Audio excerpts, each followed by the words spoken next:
अस्सलामुअलैकुम। मैं doctor Mohammad Ashfaq Awan life care medical clinic से बात कर रहा हूं। आज मैं आपके लिए खाना फौरी हज़म, गैस ख़त्म और जिस्म बिल्कुल हल्का कीजिए।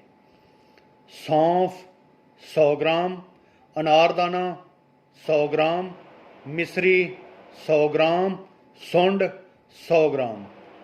इन चारों चीज़ों को बारीक सफ़ूफ बना लें।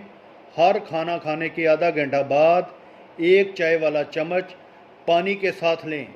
खाने के बाद खूब डकारें आएंगी और खाना जल्द हज़म होगा। पेट से बादी गैस ख़त्म करके बड़े पेट को भी हल्का करे। वज़न दिन ब दिन कम होगा। आज़मूदा और बेज़रर है।